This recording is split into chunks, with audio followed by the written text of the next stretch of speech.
नमस्कार, मी पंजाब डक। आज आहे 29 मे 2025। कारण की इतका पाऊस पडायला मग हे बंद कधी होणार आहे? जर राज्यातल्या शेतकऱ्याला सांगू इच्छितो, आज आहे 29 मे 2025। आणखी 30 तारखेपर्यंत राज्यात भाग बदलत पाऊस पडणार आहे। पण सर्वांसाठी आनंदाची बातमी, 31 मे पासून ते 5 जून पर्यंत ज्याचं शेत तयार असेल तुम्ही लागवडी करू शकता, पेरणी करायची करू शकता।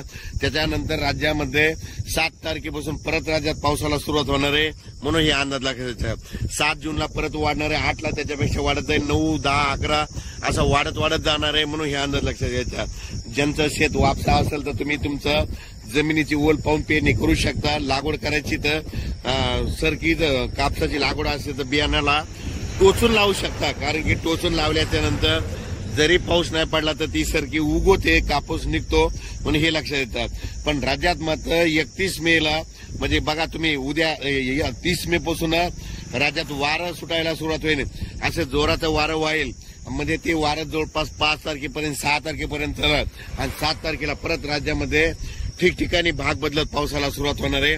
म्हणून हा अंदाज लक्षात येतात। सांगायचं झालं तर तो पाऊस पूर्व विदर्भ, पश्चिम विदर्भ, मराठवाडा, पश्चिम महाराष्ट्र या ठिकाणी जरा जास्त प्रमाणात आहे, म्हणून हे अंदाज लक्षात येतात। उत्तर महाराष्ट्रात देखील पाऊस राहणार आहे, म्हणून हे देखील लक्षात येतात। पण सांगायचं झालं तर म्हणजे 31 मे पासून ते कंप्लीट 6 जून पर्यंत हवामान कोरडं राहणार आहे, सूर्यदर्शन घडणार आहे, म्हणून हे देखील सर्वांना लक्षात येतात। अचानक वातावरण बदल झाला तर लगेच उद्या एक मेसेज दिला जाईल। पण राज्यात मात्र 31 मे पासून ते 6 जून पर्यंत हवामान कोरडं राहणार आहे, म्हणून हा अंदाज लक्षात घ्यायचा।